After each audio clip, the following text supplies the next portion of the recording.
السلام علیکم بچوں، آج ہم مرزا محمد سعید کے بارے میں پڑھیں گے۔ یہ سبق شاہد احمد دہلوی صاحب نے لکھا ہے اور یہ کہتے ہیں کہ مرزا محمد سعید کی وفات کی خبر جب انہوں نے سنی تو ان کا کلیجہ دھک سے رہ گیا، کیونکہ ایک صاحب کمال اس دنیا سے رخصت ہو گیا۔ پھر شاہد احمد دہلوی بتاتے ہیں کہ مرزا صاحب کسی کو خوش کرنے کے لیے نہیں لکھتے تھے اور نہ ہی پیسے لینے کی خاطر لکھتے تھے۔ پیسوں کو تو انہوں نے کبھی کچھ سمجھا ہی نہیں، وہ صرف اور صرف اپنے دل کی خوشی کے لیے لکھتے تھے۔ مرزا محمد سعید گورنمنٹ کالج لاہور میں انگریزی کے پروفیسر تھے۔ انگریزی خوب جانتے تھے، مگر کبھی بھی انہوں نے روب و دبدبے کے لیے عام طور پر انگریزی نہیں بولی۔ پھر شاہد احمد دہلوی مرزا محمد سعید کے بارے میں مزید بتاتے ہیں کہ وہ مطالعے کے بہت زیادہ شوقین تھے اور ان کے کتب خانے میں ہر قسم کی تدریسی کتاب موجود ہوتی تھی۔ اور مرزا محمد سعید کہتے تھے کہ اگر میں مطالعہ نہ کروں تو پھر ان انگریز پروفیسروں کے آگے کیسے ٹھہر سکتا ہوں۔ پینشن لینے کے بعد بھی ان کا واحد مشغلہ جو تھا وہ صرف اور صرف کتب بینی تھا، یعنی آپ کتابیں پڑھنے میں اپنا زیادہ تر وقت گزارتے تھے اور پینشن کا زیادہ تر حصہ جو ان کو ملتی تھی پینشن، اس کا رقم کا بڑا حصہ جو تھا وہ کتابیں خریدنے میں ہی صرف کرتے تھے۔ پھر شاہد احمد دہلوی مزید ان کی زندگی کے بارے میں بتاتے ہیں کہ مرزا محمد سعید کی زندگی بڑی سیدھی سادی تھی اور وہ کر و فر یعنی ٹھاٹ باٹ یعنی کہ شان و شوکت سے نہیں رہتے تھے، اور گھر کی سواری کبھی بھی ہم نے ان کے پاس نہیں دیکھی۔ ان کی صحت اچھی نہیں رہتی تھی، وہ معدے کے مریض تھے اور پیدل زیادہ چلتے تھے اور صبح کے وقت ٹہلتے بھی تھے اور رات کو جلدی سو جاتے تھے۔ ادبی ذوق رکھتے تھے اور ان کا کہنا تھا کہ قلب مطمئنہ، قلب دل کو کہتے ہیں، مطمئنہ یعنی مطمئن ہو جانا، یعنی کہتے تھے کہ جس انسان کا دل مطمئن ہو اس سے بڑی کوئی اور دولت انسان کے پاس نہیں ہوتی۔ مرزا محمد سعید ایک ایسے انسان تھے کہ جب ان کی وفات ہوئی تو بہت سے لوگ یہ سوچنے پر مجبور ہو گئے کہ یوں لگتا ہے کہ جیسے بہت بڑا عالم فاضل اس دنیا سے رخصت ہو گیا ہو۔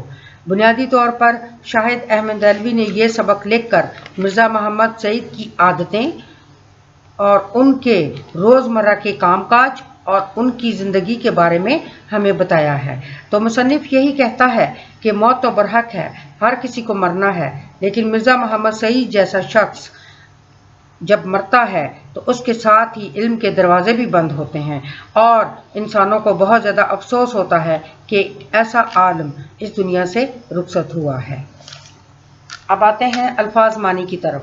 پہلو بدلنا، بے اطمینانی کا اظہار کرنا، رفع ہونا، دور ہو جانا یعنی دور ہونا، بارہا کئی مرتبہ، حسب دستور رواج کے مطابق، قرابت داری قریبی تعلق،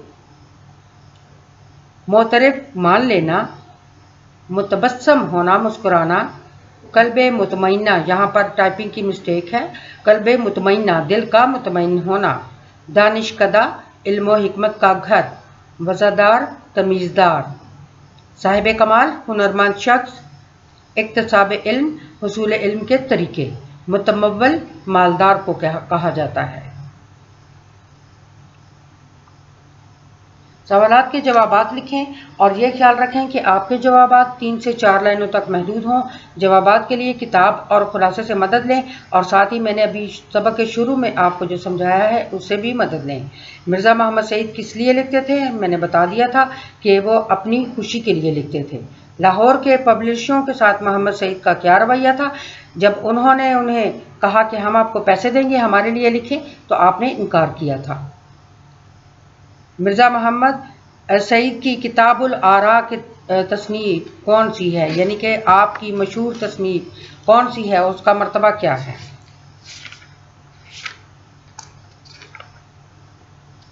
ادھر 2 دی ہوئی تھی، پہلا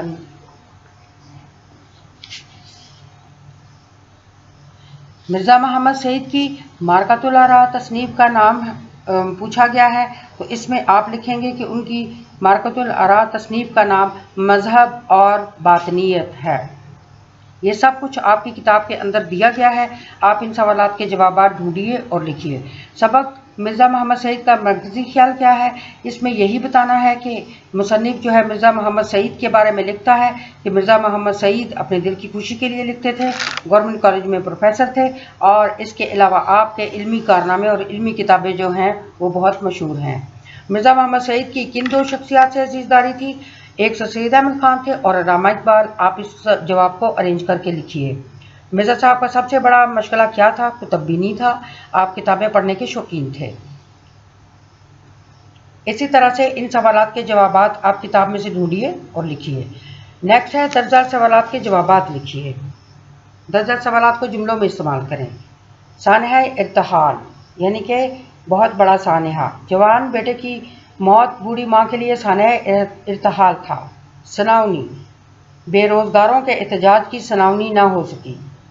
ایکا ایکی، بادل تو چھائے ہوئے تھے، ایکا ایکی بارش بھی شروع ہو گئی۔ بے مزد، مرزا صاحب نے اپنا ناول بے مزد ہی چھپنے کے لیے دے دیا۔ متمول یعنی امیر، حقیقی متمول وہ ہے جو غریبوں کا خیال رکھے۔ قرابت داری، مرزا محمد سعید کی سر سید احمد سے قرابت داری تھی۔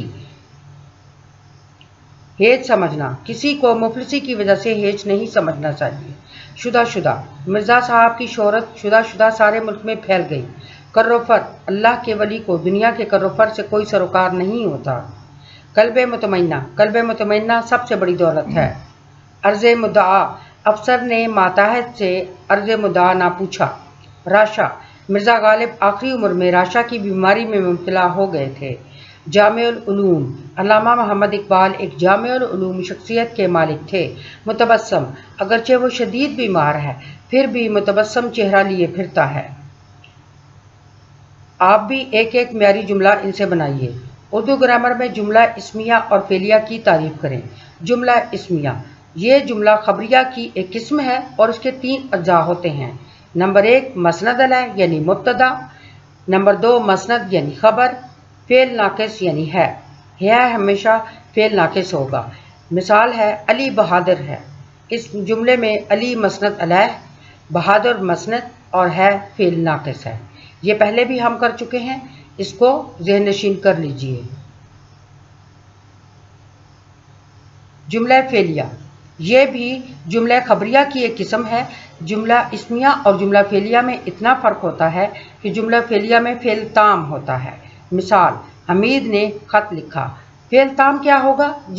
وہ فعل جو پوری طرح سے سمجھ میں آ جائے۔